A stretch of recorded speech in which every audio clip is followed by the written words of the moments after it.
Greetings from the School of Commerce, Finance and Accountancy, Christ deemed to be University. Today I, Sudiksha Saksena, and I, Aarani Rammohan, are here with the next CO SCFA House of Fame chat series. Today we have with us Ms. Annie Vinod Manjilla, a BCom graduate from the 2017 batch of Christ University. It's our pleasure to have you here with us today, and we heartily welcome you, ma'am. Thank you so much. Likewise, really happy to be here with you today. A dream doesn't become reality through magic. It takes sweat, determination, and hard work. True to this quote, we have with us today Ms. Annie Vinod Manjilla, who has achieved her ambitions through her hard work and determination and continues to make her mark out there every day. She is an aspiring corporate finance specialist with past experiences in the field of investment banking, development finance, and hopes to gravitate towards consumer sector and ESG incorporation in businesses. She is well known as a Bengaluru girl who scored the perfect score of 760 in her first attempt of GMAT back in her final year of graduation. She also has many accolades up her sleeves, about which we will hear from ma'am herself in this interview. So once again, we would like to welcome you, ma'am. Hope you're having a good day. All well, thank you. So ma'am, before we start with the usual Q&A session, I would like to know how is it to come back to this institution, come back to Christ University from where it all started, and how nostalgic does it make you by even just the thought of getting interviewed by your juniors? Of course, it's quite a humbling experience to be interviewed by my juniors. And of course, it's a great experience to be back in Christ University. It's a place that's given me so much. It was always a ground that facilitated a paradigm change in my career trajectory and in my personal life to a large extent, right? So when I think of Christ, it's always two things that come to my mind: the people at Christ and the experiences it gave me.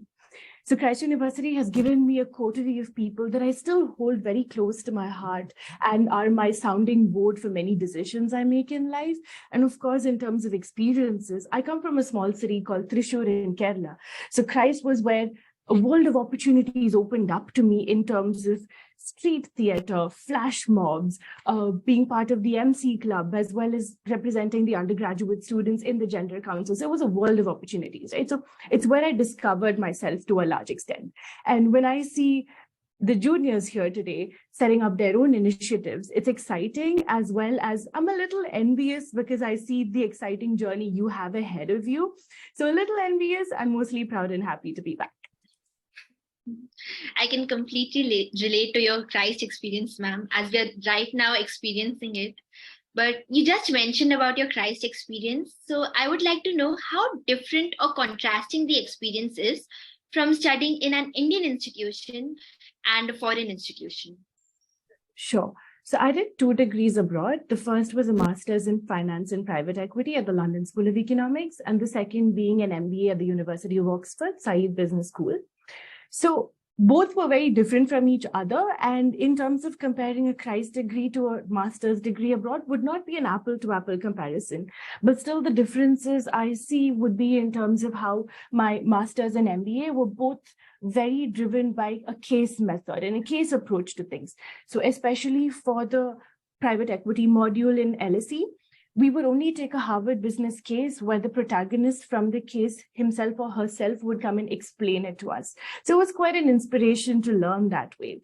And on the other hand, when I look at how Christ had supported me with the career placement or with the campus selection process that has had, I believe that was better suited than a broad feature that I saw, which was more student driven.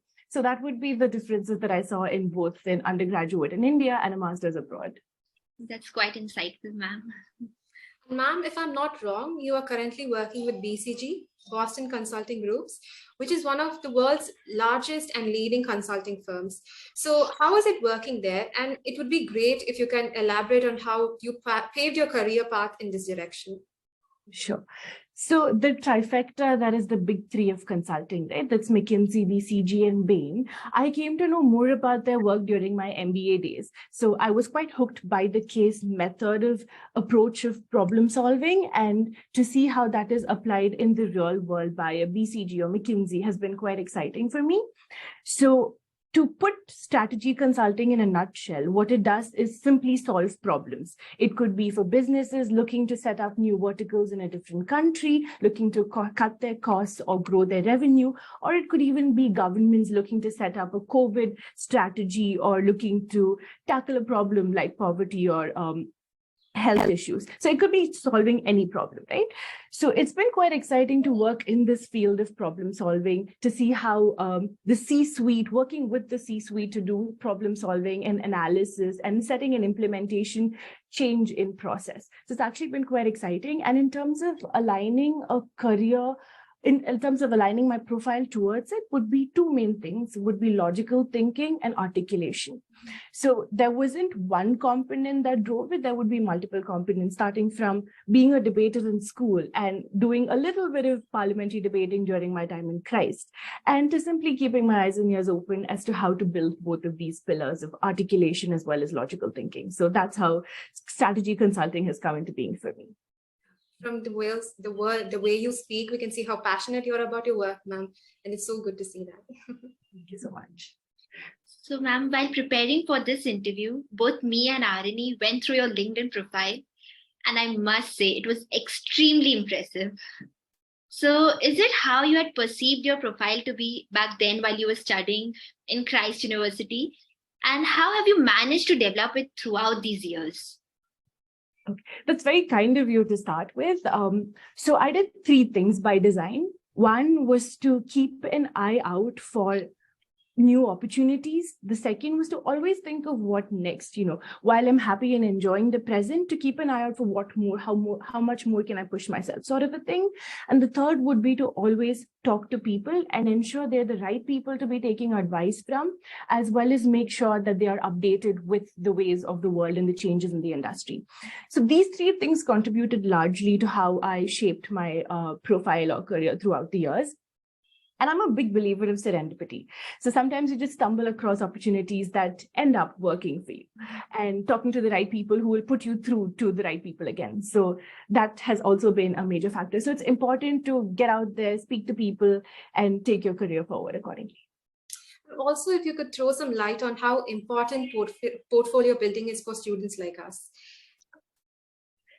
I think it can quite simply be a make or break factor in terms of how much attention you put to your portfolio building, right? So think, as an undergraduate student, think of the curriculum that a university or a school gives you as the skeleton, and all the elements you put in terms of efforts towards skill enhancements, towards internships or volunteer opportunities you take up. All those are components that ultimately give life to your career trajectory, right?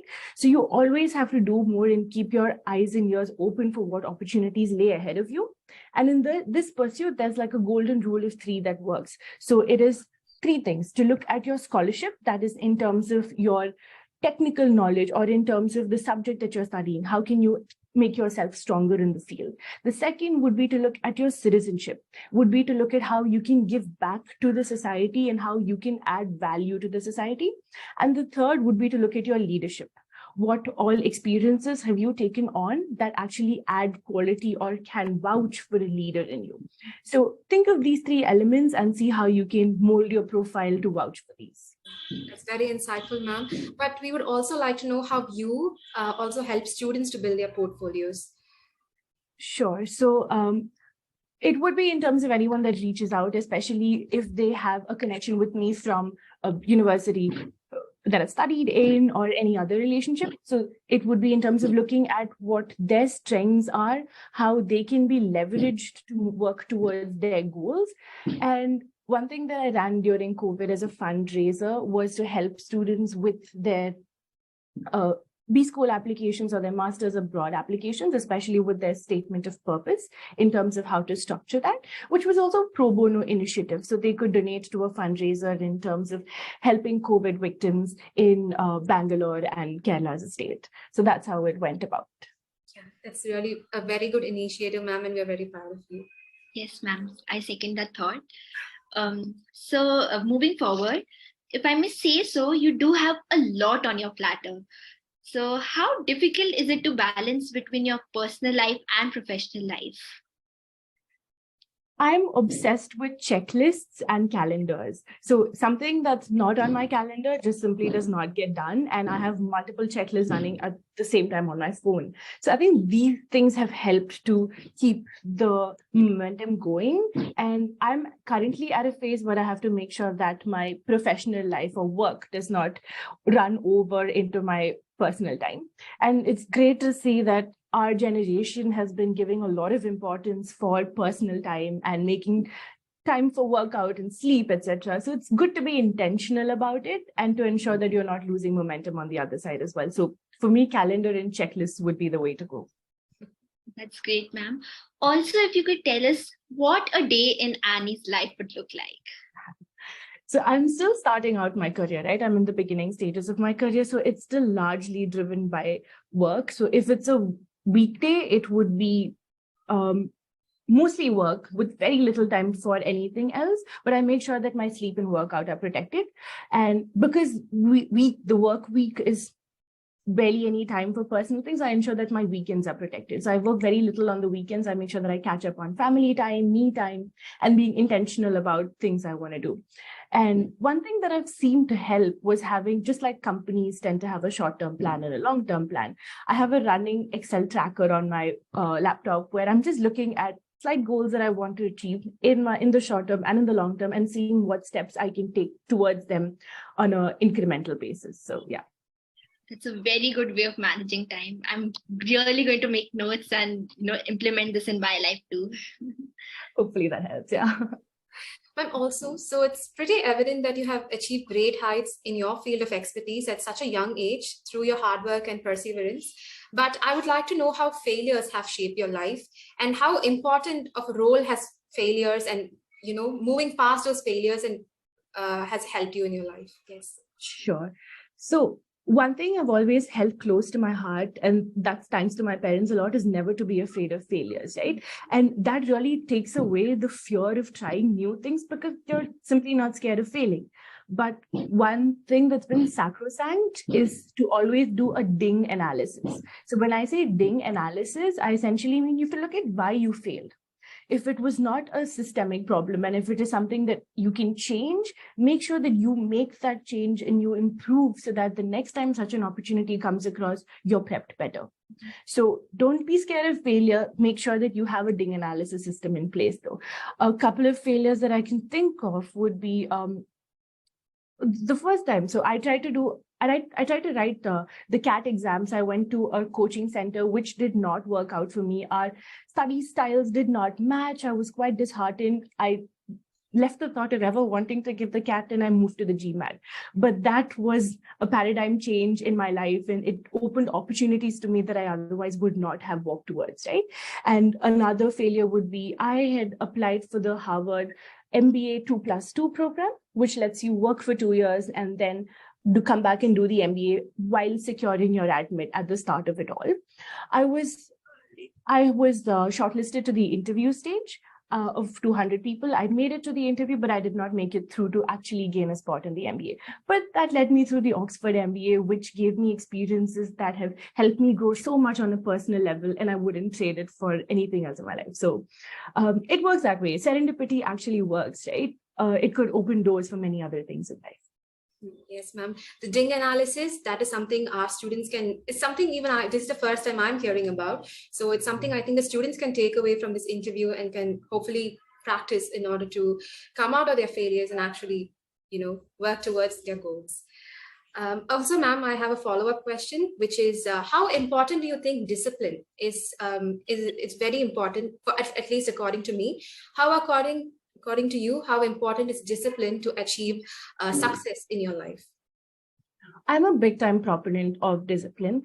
That being said, I have seen high functioning people who do not have a traditionally conforming norms of discipline, but I can't seem to function that way. So like I said, I am a big proponent of how my calendar looks like, how I make checklists. So discipline has been important. It doesn't mean that you have to sacrifice fun, right? Fun is an important part of keeping the balance alive. So making sure that you have fun also incorporated into your discipline is an important part of it. And I also like the idea of productive fun a lot. So An example that comes to my mind is while at Oxford, I have a friend and I really enjoyed spending time with her. I realized that both of us have a common interest in looking at family businesses and their ways of working. So rather than just meet up over coffee, we decided to set up a family business circle, get more people into the group, organize events together. So productive fun ensures that you're spending time with the people that you like, but making things that are bigger than a casual coffee meetup. So that has also helped to keep discipline intact for me. And that's something that stimulates my mind. So yeah. Yes, ma'am. Productive fun is even something that I follow in my life. Like, just like you told, have fun, but at the same time, make sure that you're with people and you're doing something, a job or an activity, which ensures that you do accomplish something in that day, that when you go back to sleep at night, you think, I have achieved this today. I've done this today. So I'm content, and I'm not guilt-free. So I'm not guilty. So I've done something. Yes. Yeah. It's a great way to look at it. Yes. Yes, even I agree with this thought. And my next question to you is, since you speak very highly about discipline and hard work in an individual's life, and the way you've put across these point of views, it looks like you have been inspired by someone very close to you. Is it so, ma'am? You're actually spot on with that. So it sort of comes from the fact that both my parents are engineers. So we've sort of grown up with engineering precision for whatever we do at home. Be it in terms of how we approach a problem, or be it simply in terms of how we debrief our day to our parents. It's been a lot of importance on being logical about what you do, being mindful about what you do, and being precise and concise, of course. So I'm also very piqued, ma'am, about, what a dinner table conversation would look like in your household. It's an interesting question. So currently, I'm in a bit of a flux situation where I'm moving a lot for work. So I wouldn't have the traditional dinners that I miss so much. But growing up, it was always a gadget-free dinner. And with my parents, we would sit down and debrief every Wednesday extensively. And I come from a business family, so it was a lot of strategy decisions being spoken about for the business, as well as a lot of ideas being discussed. For some reason, my parents just love discussing ideas, and I like to believe that's rubbed off on me and my sister, who's also a Christite. So yeah, a lot of ideas being discussed at dinner tables. Yes, ma'am, I totally relate. I was there. I was transported to my dinner table conversations with my family, which I'm missing here in Bangalore.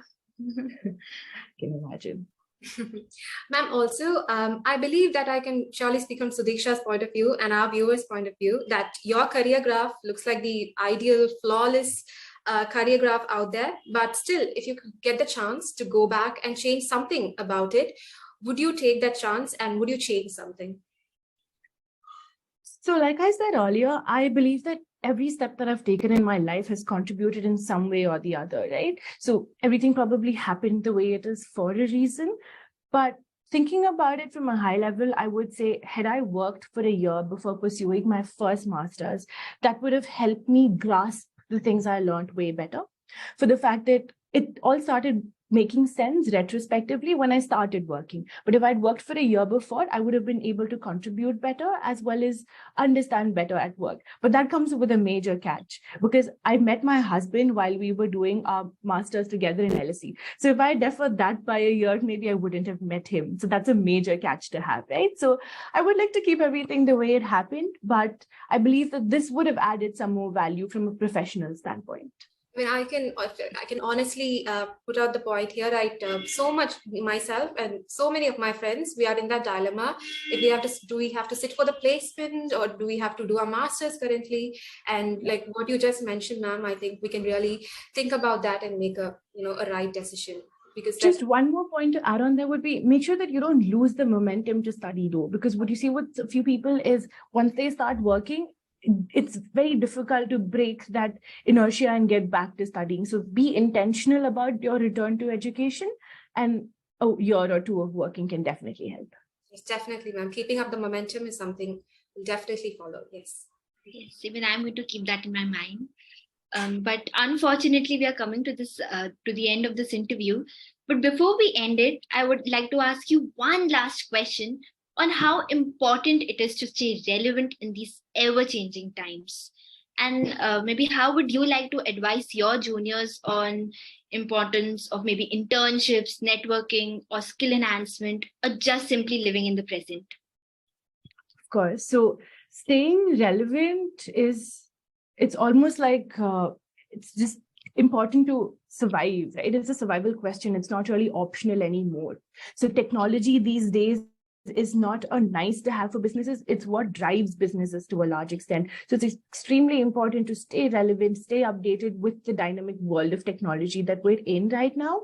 And of course, all the elements you mentioned in terms of networking, skill enhancements, and even being intentional in making some me time, they're all components that go into a recipe, if I may use a metaphor. So based on what you want the ultimate dish to come out looking like, these have to be used in varying quantities and at different stages in life. So at maybe one stage at the beginning stages of your life, it's important to make sure that you have the right skills, based on which in the next stage, networking becomes more important. So at different stages, these things take importance in different quantities. So be mindful about which stage you're in and what you want your ultimate output to look like. So this is something that I believe will help. Thank you so much, ma'am. That's something I'm really going to keep it in my mind and pave my career forward. Ma'am, we have come to the end of this wonderful interview, and you were so insightful. And it was truly our honor to interview you. You're a young, accomplished, and inspirational superwoman who held the courage to not only dream but also accomplish those dreams in such a competitive world. You are truly an inspiration to all Christites who aspire to shine brighter than all others out there. We sadly have to end this interview, but it was a great learning experience for us, and I'm sure it was the same for our viewers. We thank you from the bottom of our hearts, ma'am. Thank you for taking time out of your busy schedule and sitting with us today and talking with us and giving us this wonderful learning experience. Thank you, ma'am. Thank you so much, ma'am. Likewise, I've genuinely enjoyed talking to the both of you, and I hope I live up to all the kind words that you've showered on me. Thank you. Thank you, ma'am. So I guess here they'll edit the cut, make the cut. Great. Good job, both of you. It's been really nice talking to you. And I love how you've crafted the questions as well. Thank you so much. Thank you so much, ma'am. Let me not take up more time from your weekend that I'm sure you're looking forward to getting back to. So thanks again. Good luck. Thank you so much, ma'am. It was lovely speaking to you. Likewise.